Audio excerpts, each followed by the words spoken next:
There, my name is Akinola Owolabi. Nice having you with us on this special interview program. We are in the seasons of politics and politicking, a period of political permutations, calculations, maneuverings, and schemings. Nigeria is set for an historic election come next month. By February 14, 2015, we'll be having the presidential election. And so, we'll be talking politics on this program.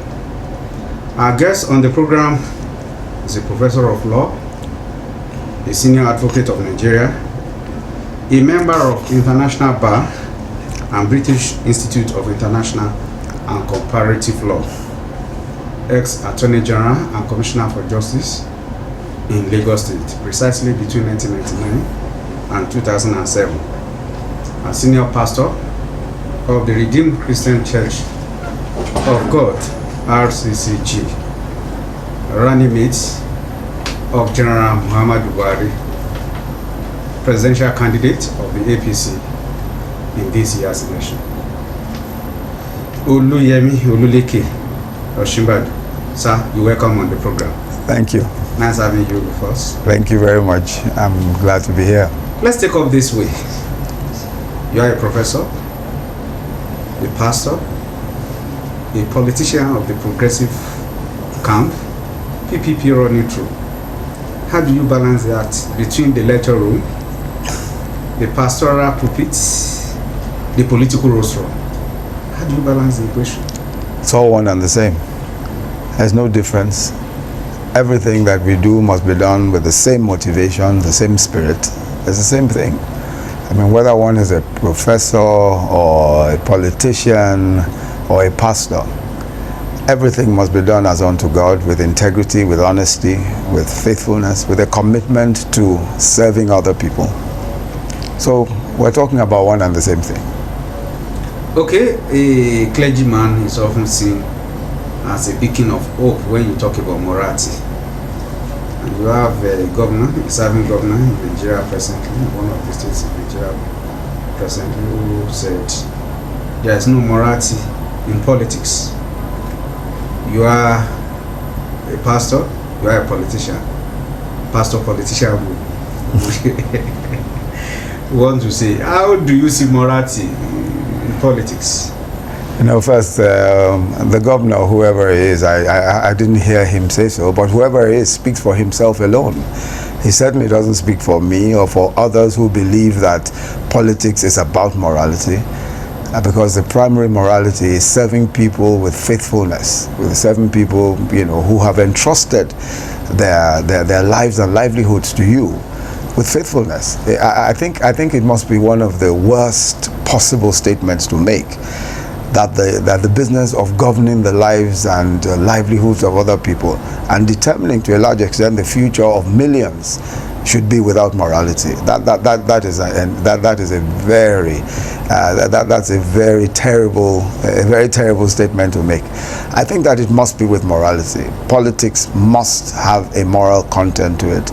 Indeed, the moral content is that you must be determined to serve to the maximum and to serve to the benefit of others, with all of your resources, with everything that you can possibly bring to it. I don't know that there is any other place or any other profession or any other vocation, if you like, that enables you to influence the lives of so many people, so many millions, you know, by just the things that you say and many times the things that you do. So to say that should or could be without morality, it takes a very narrow and extremely dangerous view of what I think is a very worthy vocation, a worthy occupation. Okay, sir, in theory, it should be. In practice, let's look at politicians in Nigeria of today. To what extent would you say, yes, morality really guides them in what they do, in what they say, in the way they comport themselves? I cannot speak for others, you know, I can't speak for others. And it's impossible for me to say what motivates one politician or one person. Indeed, it's impossible to say what motivates even a journalist, let alone a politician. I think that standards may have fallen, values may be in a precarious condition in the country or even in the world. I don't think it even applies to politicians alone, that they sometimes act without moral content, or that they sometimes act in a manner that suggests that they haven't, that they do not fear God, or that they are completely amoral or immoral, as the case may be. But I think that what is important to bear in mind is that there are people, very many politicians and persons in other vocations or professions, who know that there must be a moral content to their actions, and that, I think, is the important thing to bear in mind. Obviously, there will be those who do not care, but for me, I think the most important thing is that there are those who care, and that those who care will make a difference, Okay, let's talk a bit about you and politics. How did you get into politics? You don't look How do they look? How do they look? How do they look? How do they look? I think. Well, my involvement in politics is probably, as you know, I was nominated as the vice presidential candidate of the All Progressives Congress. I before now practiced law as a senior advocate of Nigeria. I practiced law in Lagos. I'd also participated actively in the work, especially the policy work of the party, the APC. So I participated actively in the drafting even of the manifesto and the policy work of the APC. So in that capacity, perhaps you might say I was a silent politician. But running for office now is the nomination of the party that has put me in a position where perhaps I might fit the description better of a politician, yes.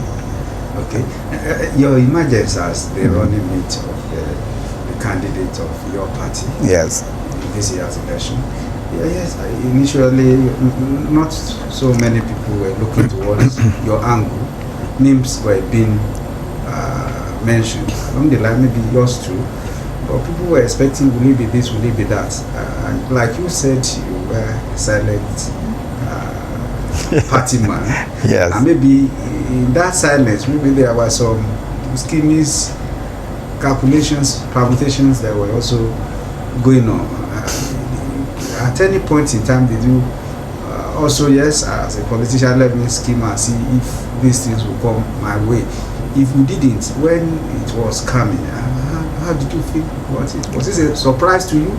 Yes. At the end of it, you were giving the ticket of the party. I must say that it was quite a surprise. Okay. Just as you said, my name was mentioned several times, in the newspapers, just as several other names were mentioned. And as you know, very, very qualified individuals were mentioned also. Very highly qualified individuals were mentioned also. So it was quite a surprise to me that eventually the leadership and the party settled for me. So it was quite a surprise, but just to answer your question, I did not participate in any schemings, to use your expression. So, I mean, here I am. Okay, here you are. Yes. Religion today is playing a very vital role in the choice of who gets what. Today's politics in Nigeria. Look at what is happening. Will it be Christian ticket? Will it be Muslim ticket? Once in this country, had Muslim tickets, 1993, 2012 to be precise. Abiola, MK Abiola, and Babagana King. Even in the state of Osun, once we had Christian yes. ticket. Prince Olaguso Yorubola and Oshola. But all of a sudden, you have this religious dimension added to it and promoted to high heaven, and along the line, as I say, you must balance it. How do you see the role of religion in politics? As a choice of who gets what is concerned? I think it's a development which should concern us all. What has happened in the past few years. Unfortunately, that has been the ploy of the ruling party to make religion an issue. And it's very unfortunate, because when you have really nothing to show, when your records are poor, then you go to you descend into banality, and you descend into, you know, into issues that ordinarily should occupy the private space. You know, I mean, the way that obviously the ruling party, the PDP, has carried on about religion, you know, has shown that they really don't want to, they don't want to be judged on their records. You know, what has happened is a great deal of divisiveness has been let into politics. As you said, years ago, you could have a Christian ticket even here in Osun State, and it would not be an issue. And the reason why it's not an issue is because that's not the point.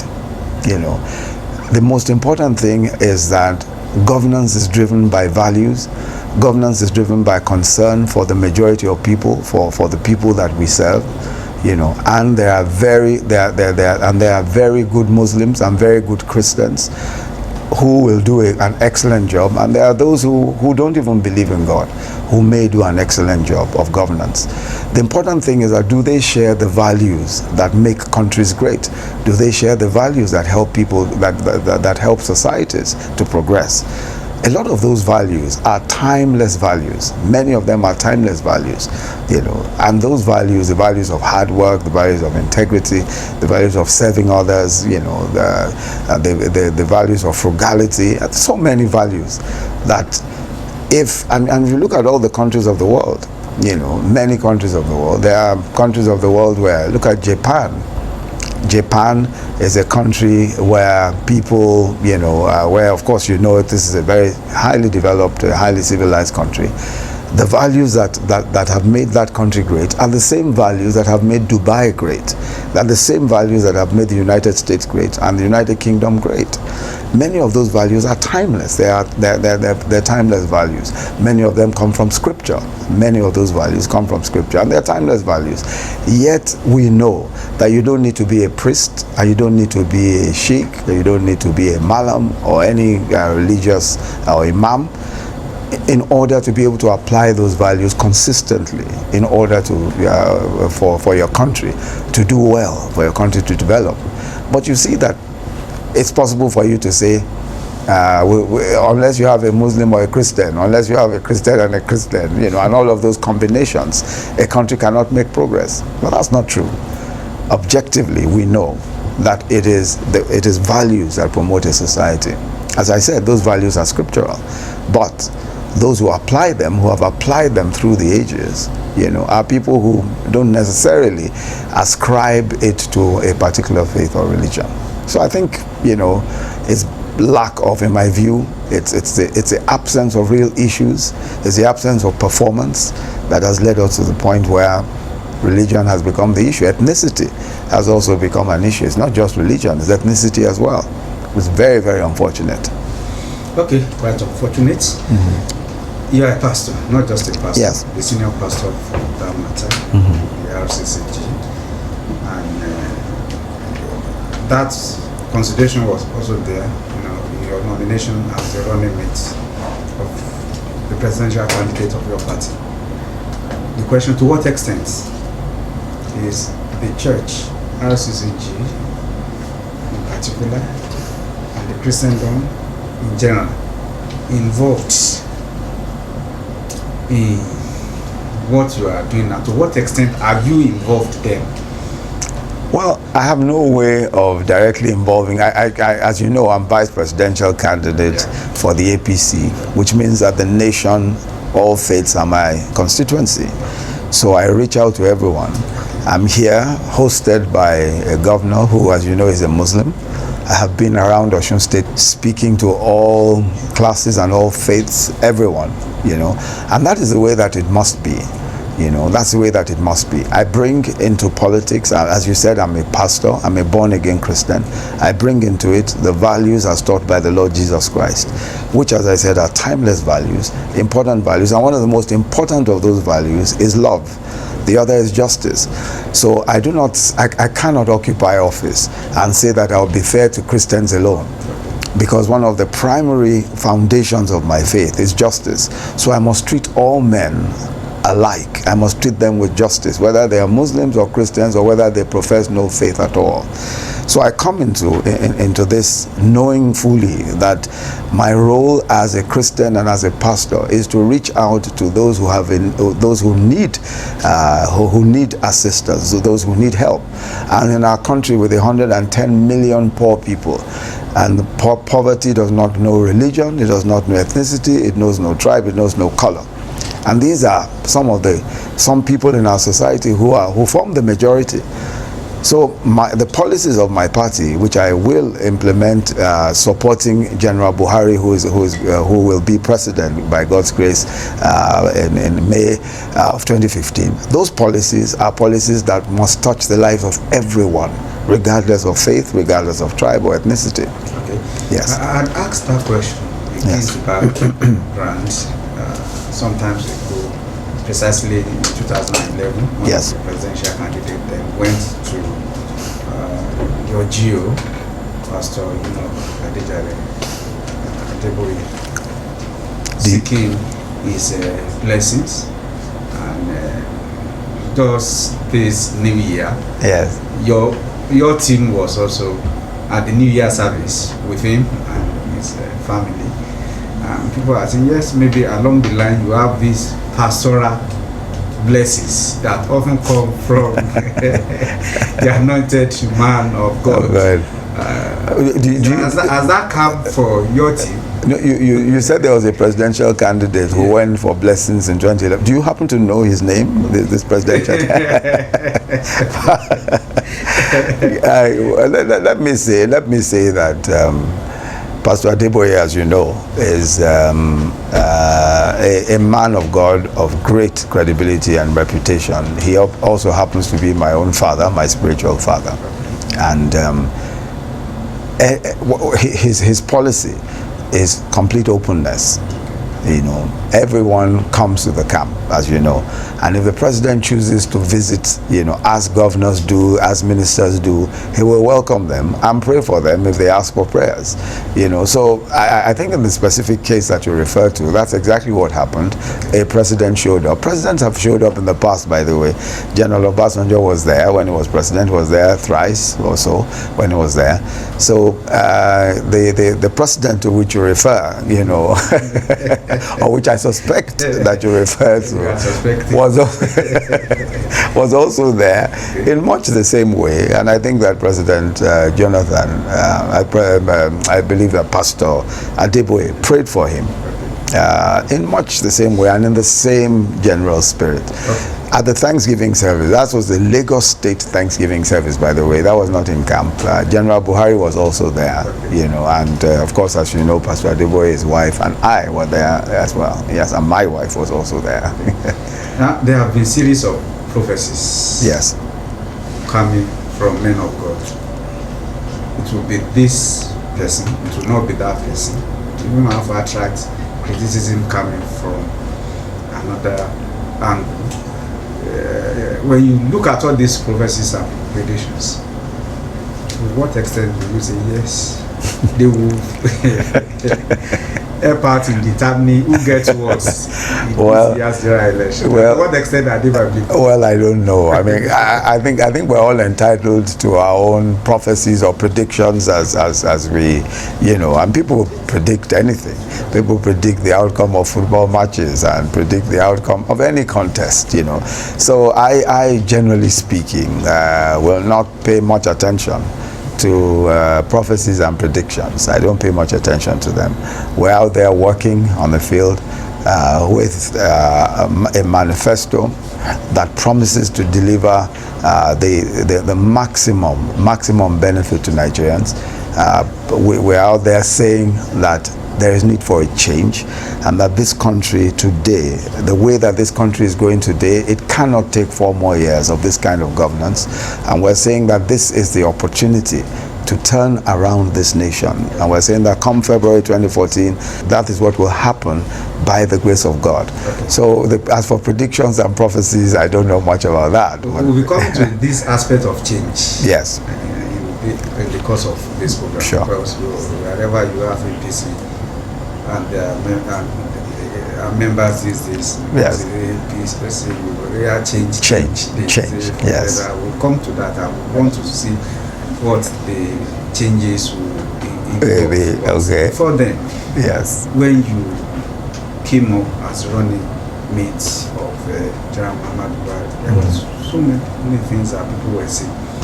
And one of those things was, yes, Professor Yemi Osinbajo, there, stooge of the leader of the party, Akinola, who so many people saw as the one rallying support for your candidature. To what extent? Yes, it was involved. The likelihood of your being a stooge. Well, what do you want me to say? Well, how do you want me to answer that? Surely I will not. Surely I will not be. Surely I cannot be a stooge of any kind. I think that one must also look at the record of Asiwaju Bola Ahmed Tinubu. I think that one of the things that we must give him credit for is that through his political career, at least from 1999, he has shown an ability to pick individuals who in the end up doing very well indeed. I mean, he was one of those who supported the emergence of Babatunde Raji Fashola, governor of Lagos State, who by all accounts is one of the best performing governors, if not the best governor that the Lagos State has ever had. He's done excellent work. He's also, as you know, probably one of those who supported the emergence of Ogbeni Rauf Aregbesola, who, in my view, is the best governor that this state has ever had. He's also responsible for the emergence of Amosun, Governor Bikunle Amosun. And look at the incredible infrastructure that is going on, that the infrastructure work that is going on in Ogun State today. Also, Ajimobi. Everybody who has been to Ibadan, especially after Ajimobi emerged as governor, will say there is a difference here. There's a difference. There's a change. Same as Oshiomhole. There is no question at all that Oshiomhole has performed so creditably that he makes the era of Igbenedion look like a complete joke. So you will see that without a doubt, all over, those who you can say this ban accounted for their emergence one way or the other, or supported their emergence, are actually performers. Fayemi in Ekiti, despite the fact that Fayemi lost in his second term bid, nobody denies that he worked very hard in Ekiti and that he performed better than previous governors all put together. So I think that we're talking here of a gentleman who is interested in progress, who has worked extremely hard, and we've seen that in the Southwest, all of those who he has put forward in one way or the other, or whose emergence he has supported in one way or the other, have ended up being performers. And I think that that's the way that we ought to look at him. I served under him for 8 years in Lagos State as Attorney General, and by the grace of God, we were able to provide for that state and for the nation a model in criminal justice, in justice reform, both criminal and civil justice reform. I think that what one ought to be saying about a person like that is not that he's bringing up. Look at all the individuals I've mentioned. How can any of those, be referred to as a stooge of Bola Tinubu? What we should say is that these are evidence of the fact that there is a man somewhere who is interested in the progress of our nation. So far, he supported the emergence of several people, and it's not fair to say that he did this by himself. He supported the emergence of several people, supported the emergence. People like myself who are now vice presidential candidate, and by the grace of God, we will show that it's not a matter of being a stooge. You must perform. You must do well. In fact, the demands today that people expect of us, it's not that we'll be a stooge to anyone. When you look at some of the parties, if you look at some of these other parties and the kinds of individuals, especially the ruling party, look at the people they put forward in the Southwest. Look at the people they put forward. So that's what I'm saying. Not be a stooge of anybody.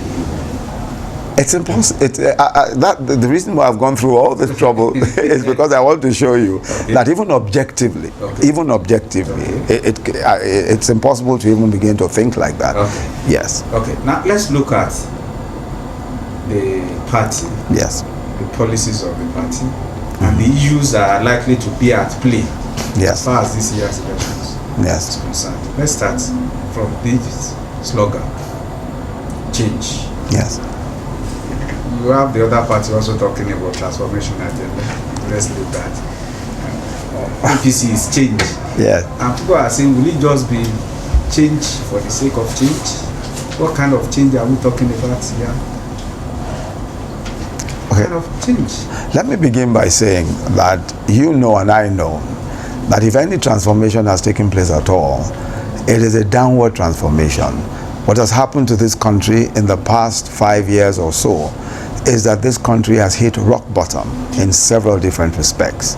Not only has our currency plummeted, our currency has been devalued, and infrastructure has decayed. Practically everything has gone wrong. Parts of the nation are under occupation by an insurgent, by militants, by some terrorists have taken over parts of the nation. People are hungry. More people are poor now than there were poor people 5 years ago. So what has happened is a transformation to poverty, is a transformation to decay. So so let us put aside these individuals who talk about transformation, because you and I can see that if we take another 4 years of this transformation, I don't know where we'll be. You seem to have lost weight. Same, I have also lost weight. We won't be anywhere anymore if we take another 4 years of this transformation. So what we need now is change. And change it's fundamental change that we need. We need change in the way that this country is managed, the resources of this country are managed. Let me point out to you that it is only in the past 5 years that we have seen some of the greatest scandals in the history of this country, especially financial scandals, the public finance, the way money has been managed in this country. The central bank governor said about 20 billion was missing, 20 billion US dollars was missing.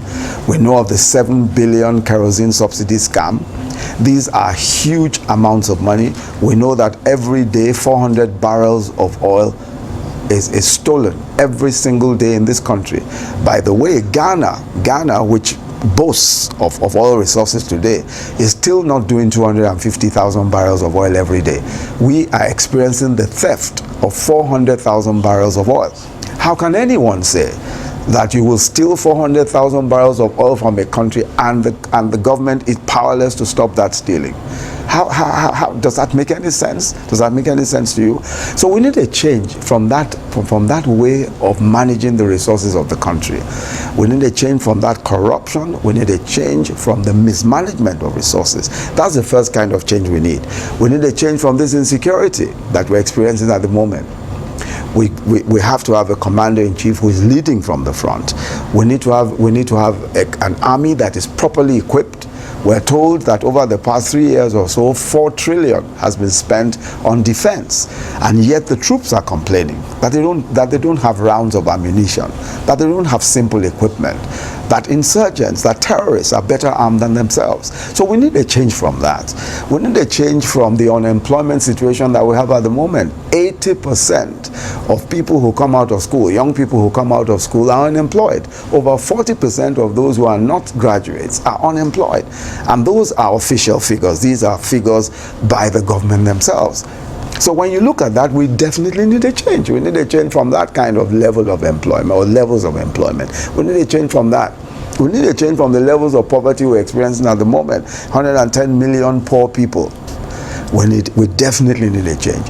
People need to be saved from the kinds of things that attend poverty.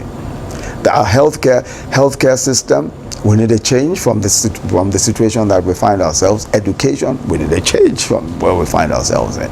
And the policies and manifesto of the APC are clearly designed to address those issues. That's why we're talking of change. Can we look into this manifesto? Yes. Policies? Let me give you a few. Let me give you a few of the important items. Yes. Let's start with employment. We believe that there is a national emergency now There's a national emergency in the area of employment. And so one of the first things that the APC will do is relief. Every state will create 20,000 jobs supported by the federal government of Nigeria. Every state will create 20,000 jobs. Now that's relief. Those are directly created jobs. We will then ensure that, and if you look at our manifesto, what guides every item on our manifesto is the question, how many jobs will this policy create? So our industrial policy, every one of our policies around business and commerce are directed at the question, how many jobs will this create? So we will incentivize creation of jobs by giving tax breaks to employers who employ more than 10 people. Any employer who employs more than 10 people, we're looking at different thresholds. We'll give them a tax break. We'll also recognize them. They'll be recognized by government because they're employers of labor who are employing more than this number of people and paying a minimum wage, who are paying a minimum wage to their workers. That is in the area of job creation. Along with that, we're also looking at agriculture, not only from the point of view of agriculture, but as a job creation sector, as a sector that will create jobs. And what we intend to do is to ensure that we pay. If you produce certain crops, government will pay. Government will pay for those crops. In other words, government will buy those crops from you if you produce those crops. Now that will incentivize agriculture. So when we say people should go into agriculture, we're saying that government will guarantee a minimum price for their produce. If government guarantees a minimum price for your produce, not only are farmers richer, but the other people will go into farming, especially farming in the areas that we expect will produce the kind of crops that we're talking about. So that is just for employment. We're just looking at the issue of employment. That's one level. Then there's also the question of healthcare, universal healthcare. We're looking at insurance, universal health insurance. Today, you go to a hospital, those who cannot afford private hospitals, and many cannot afford private hospitals. There are not enough government hospitals anyway. But the reason is because you can't afford to pay. So what we intend to do is universal health insurance. And the proposal is that if every Nigerian, if at least 100 million Nigerians pay 1,000 naira, backed by the federal government, and I'll explain that, we will be able to have a universal health insurance, which enables every Nigerian to go into any hospital and be treated. Go into a hospital and be treated. Now, how are we going to work that out? How will we work out the cost? We look at Sure P. Today we have this so-called Sure P funds. These are funds from subsidies in oil. There's a savings from the removal of all subsidy. We think that the way that Sure P funds are being disbursed at the moment lend themselves to corruption, lend itself to any kind of abuse and mismanagement of those resources. As a matter of fact, in some states, it is the party lords who take over the Sure P funds and distribute as they care. But we think that if you use the Sure P funds for a major program such as universal health care, a federal government uses part of it for universal health care, you can provide health care for a vast majority of Nigerians, or for most Nigerians. And that's exactly how we intend to look at the question of health care. We also have social welfare. We believe that it is time in this country to cater for the poor, and that's why we have a social security system. Now, that social security system is one which gives a certain amount of money on a monthly basis to the disabled and to the elderly who have no pensions. That's the first phase of our social security system. We're then going to go into other phases, into unemployment benefits and all of those phases. So, what the programs you have there?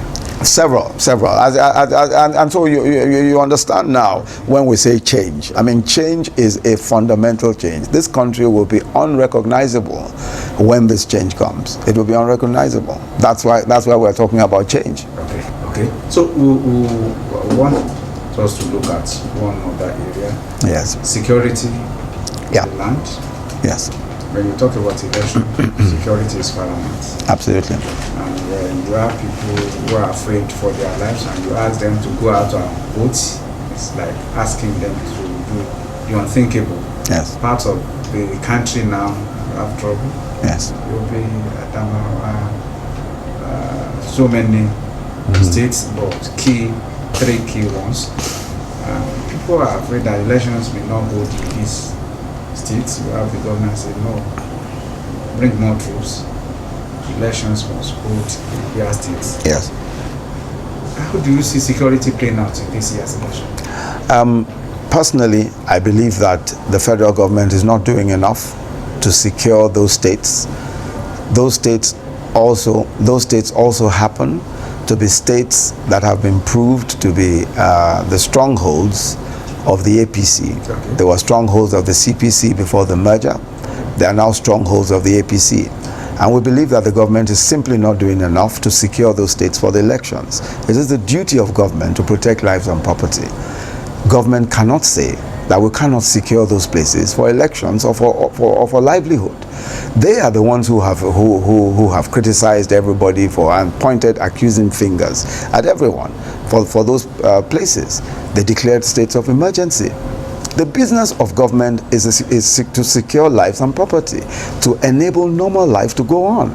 That's their business, and that's what they must do. That's what they were elected to do. That's what they ought to do. I think that this government has no excuse whatsoever for refusing to maintain law and order in those places, for ensuring that there is law and order. 4 trillion has already been spent on defense. Are we saying that 4 trillion cannot secure 3 states? Are we saying that it cannot secure 3 states? That's almost the size of the entire budget in 1 year. Are we saying that cannot secure 3 states for purposes of, even just for ordinary livelihood, just living every day? I think the federal government of Nigeria has a responsibility to secure lives and property, and they ought to do so, and not find an excuse for not holding elections in those places. There are fears in certain quarters. Yes. That election bid for next month in Nigeria may not hold after all. We have people who are already working on possibility of transition government May 29. We also have those who are doing some permutations and calculations that yes, if elections will not be able to hold, then the Constitution allows the National Assembly to make law to extend whoever is there for about 6 months or thereabout. This fear of whether or not the elections will hold, what does it say of Nigeria's democracy? What does it say about our preparation for this year's election?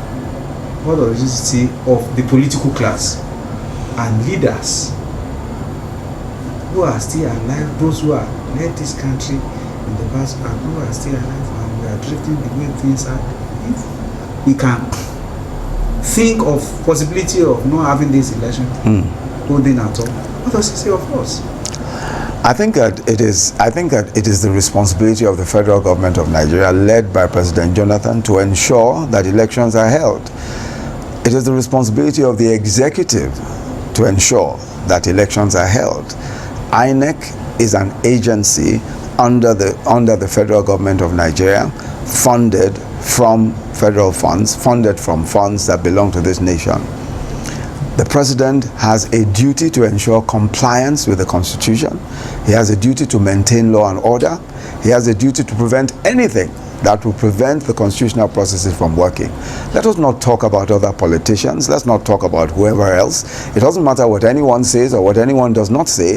The responsibility squarely lies upon the president of Nigeria, President Goodluck Jonathan, and the federal government of Nigeria to ensure that elections are held. Don't let's look anywhere else. The buck stops on their table, on his table. That's how it's done anywhere. He's an executive president. Executive presidency means that he carries the power of the federal government of Nigeria. And that power is an awesome one indeed. He ought to ensure that he does the right thing. It doesn't matter what any politician says or what any individual says. It's his responsibility, and he must be held responsible for it. The special interview program we are having with the running mate of General Muhammadu Buhari in this year's presidential election. Remember, General Muhammadu Buhari is a candidate of the All Progressive Congress, APC, and so we are having with us Professor Yemi Osinbajo. To what extent would we say, yes, Nigeria as a nation and Nigerians as a people are ready for this year's election? I think Nigerians are ready.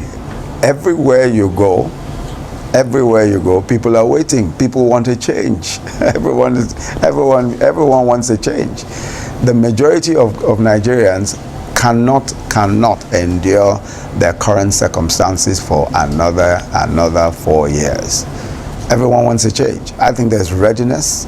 I think everyone is ready for a change. This country needs a change. So talking about readiness, yes, let's look at all the stakeholders and the preparations for the election. Yes. If you are, thank God you are a professor. You do lots of marking and lots of scoring. If you are to score the key stakeholders, the Independent National Electoral Commission, in this matter, preparation towards yes. election. Yes. I don't know what other preparations they're making, but I'm disappointed with the way that the permanent voters cards issue has been handled. I'm very disappointed because it's obvious. I mean, for instance, in Lagos, people go to the INEC offices and simply don't find any help whatsoever. There are millions of people all over this country who have not been able to obtain their permanent voters cards, their PVCs, and that's very disappointing. Continuous registration ought to be taking place, and you find that the preparation for that in many places is certainly not adequate. So I think that there is a need for INEC to really be up to scratch in this issue of permanent voters cards and ensuring that people are not disenfranchised. What we're seeing at the moment is that hundreds of thousands of Nigerians will be disenfranchised by the way that INEC is carrying on. You know, a couple of weeks to the election, we are where we are, even in registration of voters and obtaining permanent voters cards. It's disappointing. I'm personally disappointed. I don't know what other preparations they've made. I have no way of knowing in what other way they are making their preparations. But the permanent voters cards, I think it's been very poorly handled, and they ought to really be up and doing about it, because otherwise they'll be depriving many Nigerians of a fundamental right. Okay, let me give you this opportunity of watching the watchdog. Yes. The media. You have to look at the media and the way they've been doing their job in relation to this all important elections we are looking for come February. You say yes, the media has done well. Well, yes, I think that the media is doing well, and you see, the media is now wide open. You have social media. Each and every one of us has become a journalist. I mean, if you don't report correctly, I will.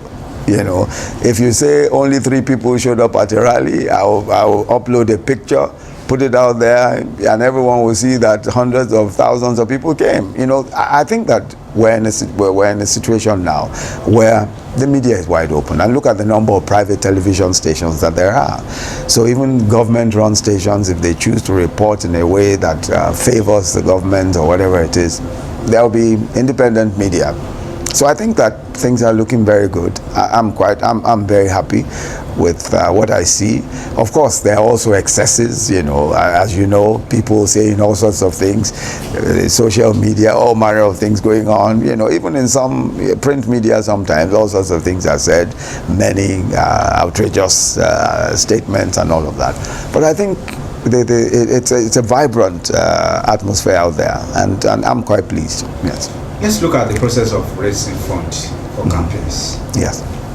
It's 21 billion naira. Yes. Your own party is also in the process of raising funds. You have Chief Audu saying yes, farmers in Nigeria, just young farmers, not all farmers, yes, raising 5 billion naira. Yes. For the campaign of the All Progressives Congress. Yes. 5 billion yes. farmers. Yes. How do you see that? Well, let me first say that at least Chief Audu Ogbe identified those who will raise 5 billion across the country. Those are the PDP we couldn't even identify those who put the 21 billion together. So I think that if we're even able to identify those who will give us money, we have even said it's farmers who will give us money, you know, and that of course, as you know, is merely an estimate. We are saying if the farmers live up to expectation, you know, it's the farmers who said, we're going to contribute to your campaign, we're going to contribute 5 billion or whatever billion they claim to. But I think that our concern should be where in what is going on with all of the chaos and poverty, all of a sudden we find 21 billion. As a matter of fact, if you heard one of the PDP chieftains on the news, he was actually trying to say that it wasn't actually for campaigns, it was for some secretariat and all manner of other such things. But when they inaugurated this event, we were told it was to raise funds for the campaign. So what we're seeing now is, of course, a totally different story. But I think that coming back to the question of campaign funding, I think that it should come from interest groups, it should come from individuals as much as possible. That will de-emphasize control of the party by a few wealthy people. And we have tried to do that. We've tried to do that. If you look on our website, we have all sorts of campaign. We have all sorts of opportunities to donate, and we have been receiving donations. By the way, some people have given 500 naira, 1,000 naira. You know, even on my own campaign website, I've received several donations, and I'll be looking forward to some from you. Okay, time fast spent. But let's talk about the past leaders of Nigeria. Whether military or civilian. Yes. Parties, two dominant political parties in Nigeria today, the PDP, the APC, have cutting some, if not all, of these leaders. Either in Abeokuta or elsewhere. Yes. And when you look at these leaders, people are asking, why are you people going back to them? Yes. And you even have some of them making categorical statements as to what should be done or what should not be done in terms of voting for party or not voting for party B. How do you see that? Well, the point, of course, to be made is that politics is about influence, is about numbers. Politicians invariably will go to individuals who they believe have some influence, either have a following or have some influence on views and opinions, or who are opinion molders. It's inevitable that that would happen. Whether it actually translates to votes on election day is quite another matter. You know, and I cannot really, I cannot judge anyone who chooses to go and find some accommodation with a former head of state, either in Mina or in Abeokuta, because they believe that they have some influence and will exercise some influence on voters or voting. I think it's just a way of ensuring that you have maximum support, and that on the day of elections you probably would have your party will prevail. So I'm not unduly concerned about it. I don't think that it really would make much of a difference to how a party's policies eventually emerge, or what the fortunes of the party eventually become. I don't think it would make that much of a difference. Okay, political campaign and political violence. Yes. Port Harcourt, members of your party were going for the campaign rally. Yes. Yes. You also have utterances from both sides that will make people know some fears. How will things go this year? How do you think campaigns can be better handled so that issues will be at play, not just abuses, not just utterances that can cause chaos? How do you think this can get changed? First, again, I go back to the question of maintenance of law and order. Maintenance of law and order is the business of government, and they must ensure that they maintain law and order. Unfortunately, government has not done very well in that respect. You recall that even in this same River State, a commissioner of police literally took over governance in that state.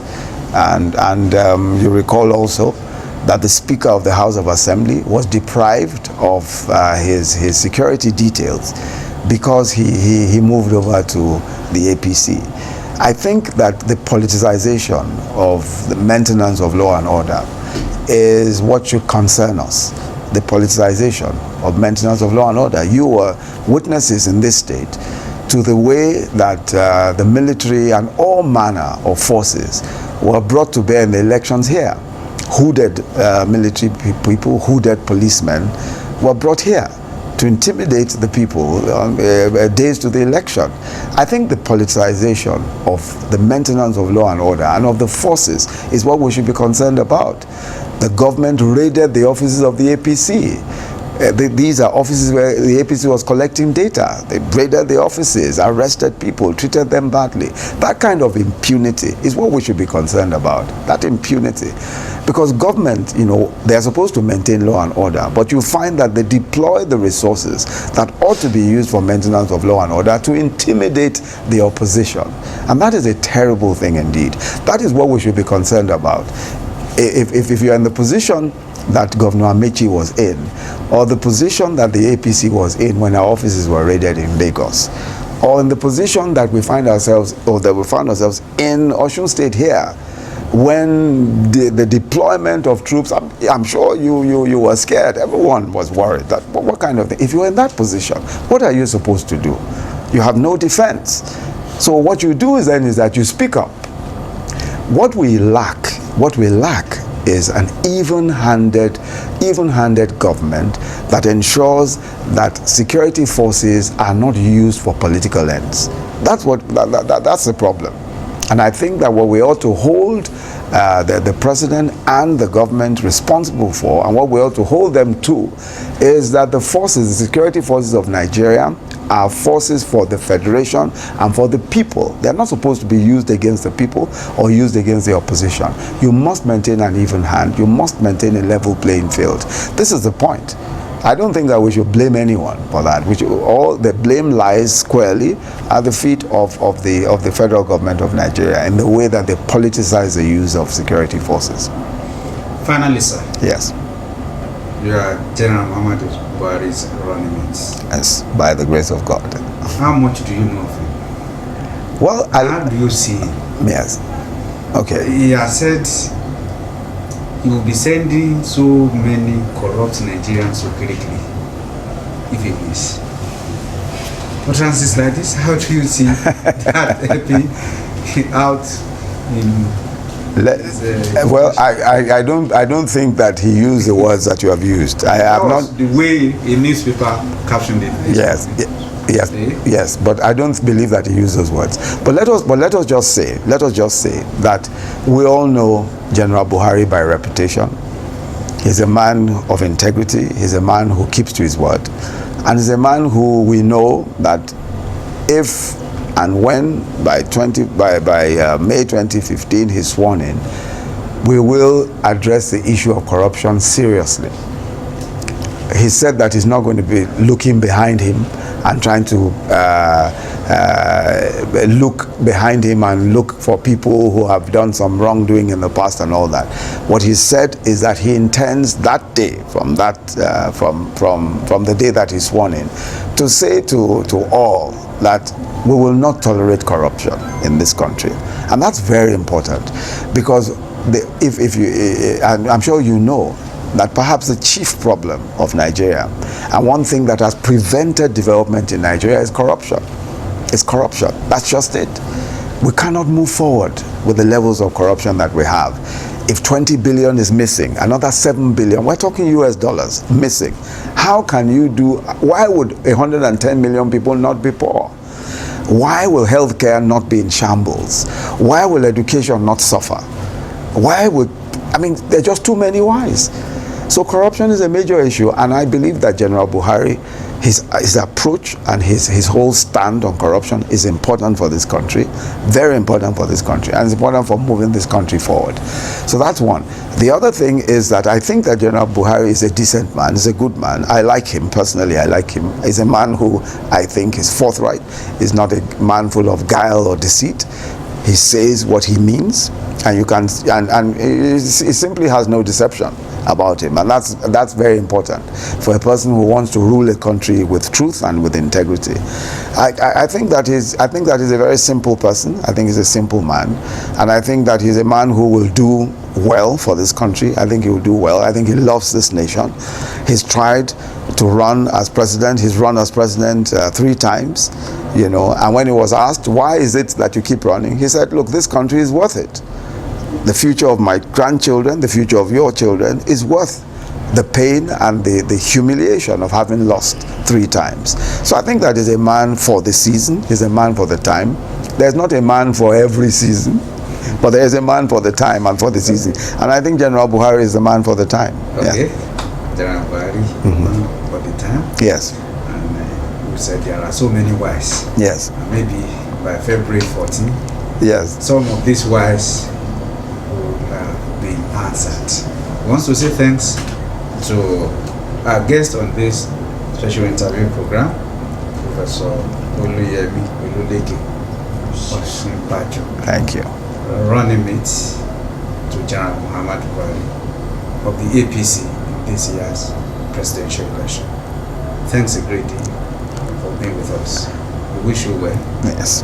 To everybody who Thank has you. been involved in this particular edition of this program, from the Director General, Ade Shoji Fadina, and to Abimbola Babatunde, Owolabi, Adejumake Akinjola, Shola Ajiboye, Semi Okanlawan, Taiwo Ojewande, Akin Ogunshola. We say thanks to all of you. My name is Akinola Owolabi. We hope to meet some other time. Until then, it's bye-bye.